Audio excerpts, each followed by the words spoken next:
there and welcome back. My name is Ben from Circle Canoe Games. In this video, we're going to have a brainstorm session for the Finish This Game project, Game 3.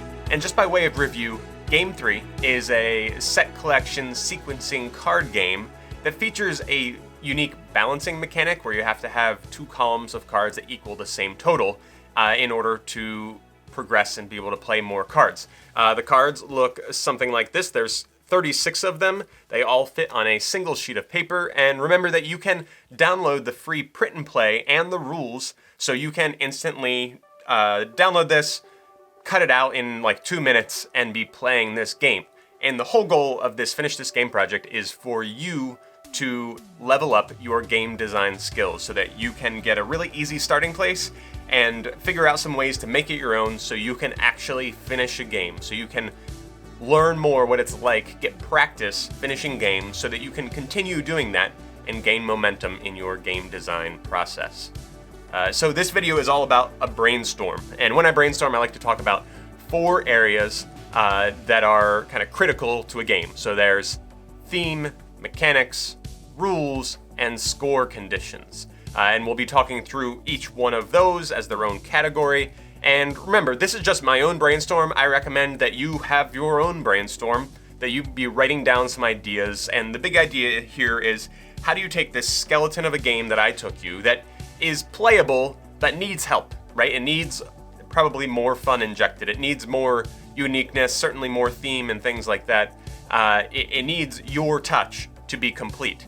And so that's what this is all about. I'm getting you started, and now I'm giving some ideas of how to finish it.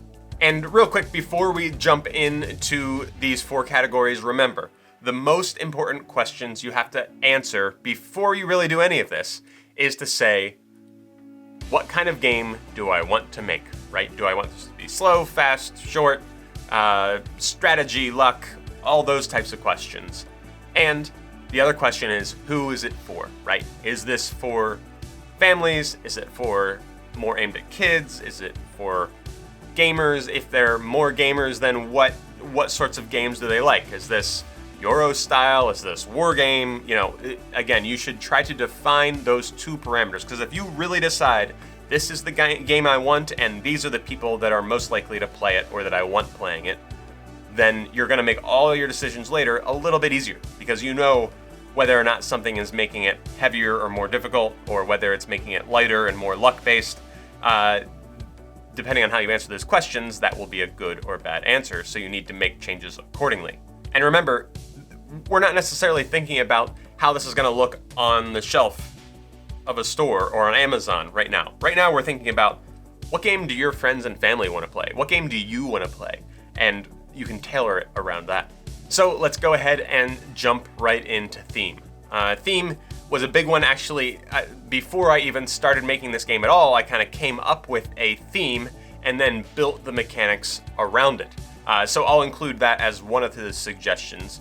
But I think the most unique mechanic here is this balancing aspect, right? That you have to keep things even or close enough so they don't go off kilter. And to me, that's the most inspiring place, or the place where I've gotten some ideas for other themes you could place on this game. So I had the idea that these 2 stacks of cards you have could be stacks of dishes or entrees that a waiter or a busboy could be trying to carry. And so you're trying to balance, you know, plates and cups and silverware and stuff like that, and you need to make sure it's not tipping over.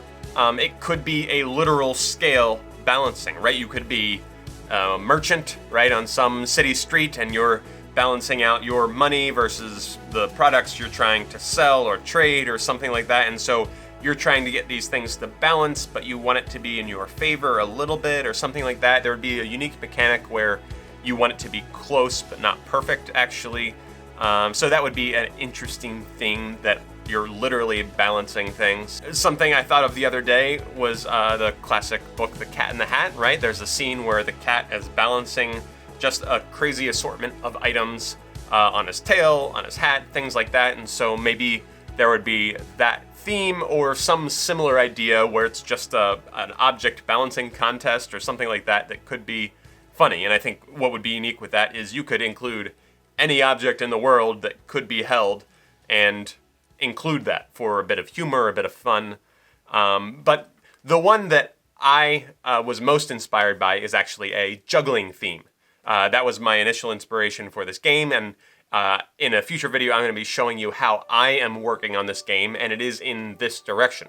So a juggling theme is, that you are a performer and you have your act in front of you, these two columns, and you need them to stay balanced enough that you can juggle them, but you also want to be adding in interesting objects that are worth more points so that you can, steal the show and be the most impressive juggler of the group. So those are just a handful of themes that I brainstormed, that I came up with in thinking about this, balancing mechanic. But I'm sure there's others out there that I'm not thinking of. So if you think of some that I missed, go ahead and let me know in the comments. Okay, so now let's talk about mechanics. Things that could be added or changed mechanically about this game that would make a more interesting interaction, make a more interesting dynamic of the game, or maybe push it in one direction or another that would improve it, that would make it more fun, right? Ultimately, that's the goal.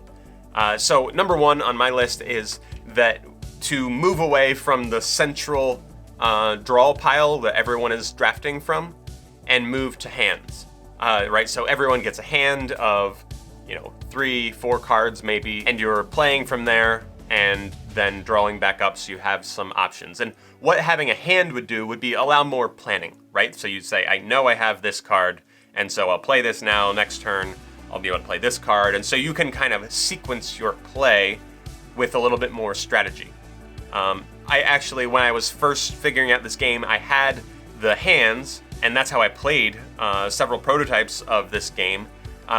The drawback of a hand is that sometimes it can feel like you just don't draw the cards you want. You don't draw good cards, and so therefore someone who draws better cards is going to do better than you.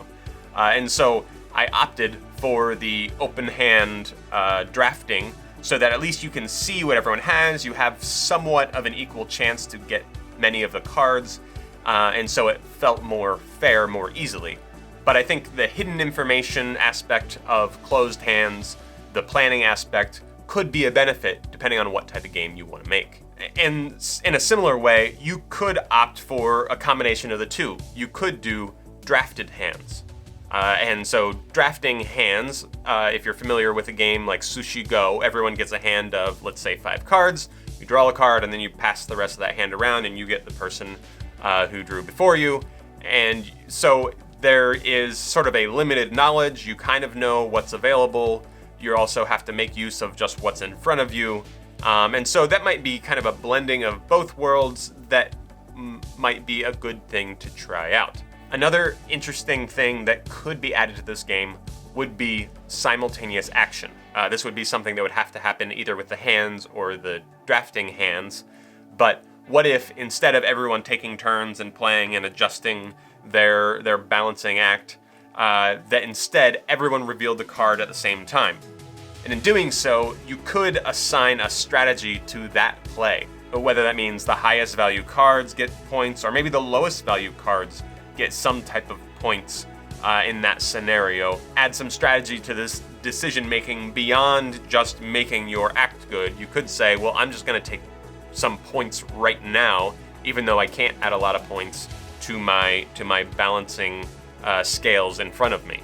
So simultaneous action or card playing could be a way of having an extra level of strategy or thought or competition in the game. You could add an aspect of, like, for lack of a better term, I guess, pickup and delivery. Yeah, I was thinking about this, especially with the theme of like a waiter or waitress balancing plates or things. Like, what if you're unloading a bunch of entrees that they have to deliver to certain tables or something like that, and then later on they have to clear, do the bussing and clear the tables in a certain way. So you could have a like pickup and delivery mechanic. So not just that you're trying to hold these items the entire game, but that you're trying to balance them in a good way and also deliver them in a certain way. So that would be sort of like a set fulfillment type of aspect of the game. And in doing so, you might have to add some extra cards. You might have to add, there would be a whole other rule set for how are you delivering things, how do you decide what goes where, all of that would need to be extra work to put in, but it, again, could be interesting so that the balancing mechanic is not the only thing at play. You could broaden it out. It would be more complicated though. And one thing I think this game could stand more of is some more player interaction, specifically some more like take that or purposeful messing with other players.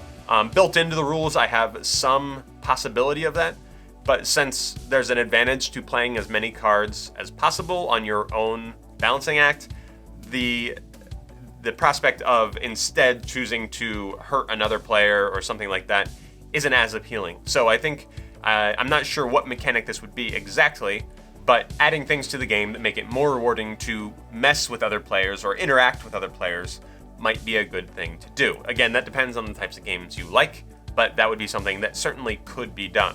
All right, before we go any further, I do want to ask you to do one thing for me, and that is please like this video and subscribe. I love helping newer game designers kind of find their bearings. I know where I was when I started, and I was completely lost, and I hit some moments there that it felt completely hopeless, that I would never really finish a game.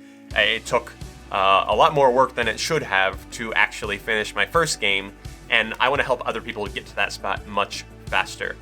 So that's why I'm making this series, these videos, helping people just kind of work through the process of game design by giving them an easy starting place. And so if you've been on that journey before and you can appreciate what we're working towards together, if you're on that journey right now, or if you know some other people that you think this would benefit, I'd really appreciate the like and subscribe. Of course, find me on my other channels, Facebook, Instagram, @CircleCanoe. I'd really appreciate it. I'd love to interact with you there as well. So let's jump back into the other two areas of this brainstorm, the rules and the score conditions. So for the first rule, I would say this sort of connects with the mechanics I was just talking about.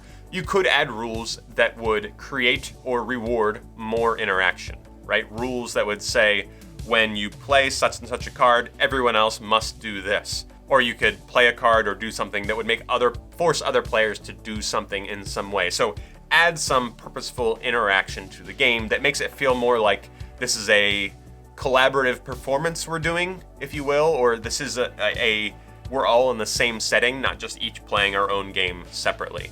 Certainly with the rules, part of that would be you could change the balancing numbers, right? The numbers that are on each card, 1, 2, 3, 4, 5 is the scale I have right now. When I was initially drawing up the idea for this game, I had a scale of 1 to 9, and I played a few hands like that, and it was very challenging to actually keep the balance the way it was, and you ended up having to add up a lot higher, and so I shortened that scale. It made the math and the balancing much easier, but it definitely changed the game a little bit. So you could lengthen the scale a little bit to make it more challenging, but in doing so, you might have to make other aspects of the game a little simpler. But that is something just in the rules, just in the assigning the values to cards, you could change.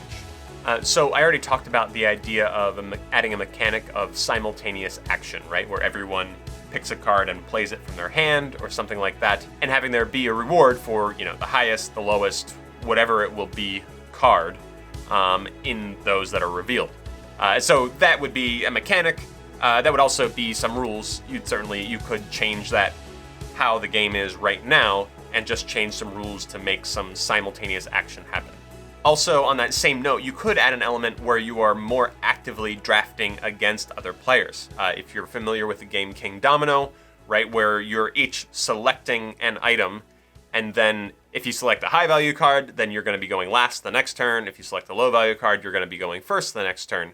So you could add an element like that where it's not just that you're selecting a card and then everyone else gets to choose from the next 5 cards, but that you are all selecting from the same set of cards at the same time. And so that again would add a little bit of an element of take that, or where you are actually taking an option away from other players when you select. It would make the game more challenging because if you don't have enough options, you might not be able to maintain balance. So there would be some balancing of the game you'd have to figure out to make sure everyone would be able to play or do something on their turn. But that would be another way of adding some player interaction in this game. One thing to keep in mind with some of this simultaneous action stuff is it would probably necessitate the use of a score track of some kind. Right now, it's pretty easy just to add up the score on a piece of paper at the end of the game, and I don't have a problem with that in game design. But once you start adding points being added in the middle of the game, normally you don't want to be keeping track of that on a piece of paper. It's nice to have a score track, and so that would be one more element, a physical component that you need to add to this overall design, and so that's something to keep in mind. And if you're going to be adding in that element, I think there would be the potential for other in-game score conditions, right? Whether it means when you get 3 of a kind, you immediately score certain points, and you don't score points for that necessarily at the end of the game. So there would be an element where as your scale, your balancing act changes throughout the game, you might meet certain requirements that give you points right then, which again would change the strategy from the aspect of you're just building towards the final score to saying there's ways I can get points right now that will help me when it goes towards the final score.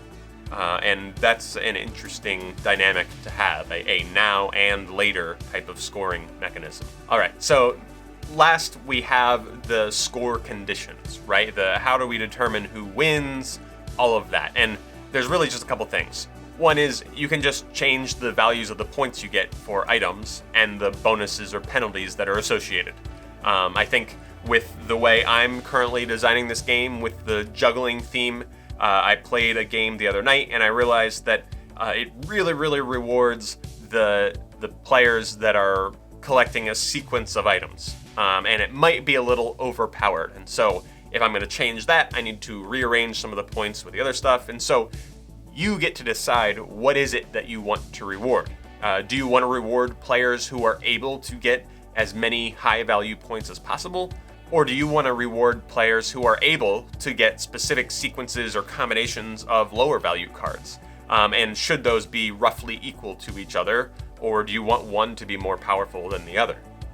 And connected with that, you could change the bonuses and penalties associated with them.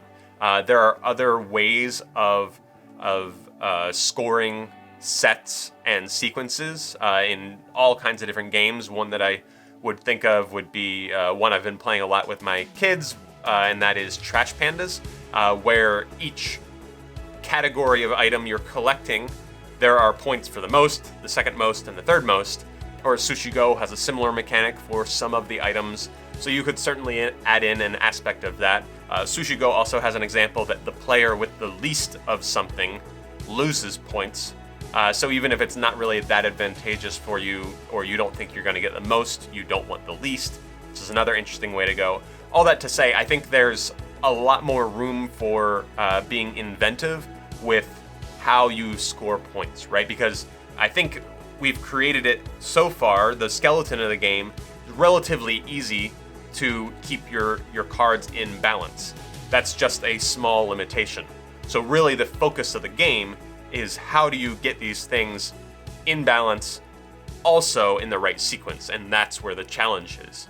So this has been a brainstorm. Once again, this is just my thoughts. There's a million different directions you could go with this skeleton of a game idea that I'm handing to you. And just a reminder, make sure you use the link below to download the print and play file, the rules. You can get to the source files there. You can immediately be playing this, thinking about how you would change it, and updating the files accordingly. And of course, I'd love to see the game you're working on. So feel free to leave a comment here. I think the best way to get in touch with me is through Instagram or Facebook. Find me at Circle Canoe, and I would love to interact, to give any advice that you need, and really just to celebrate the process that you're going through with this game making. I am going to do one more video for this Game 3 Finish This Game project, and that's where I'm going to talk about how I am finishing this game. It's not a finished work yet. I'm still in process of designing, but I can show you where I'm at, the changes I've made, and talk through kind of the rationale for why I've done what I've done. So I'll see you next time.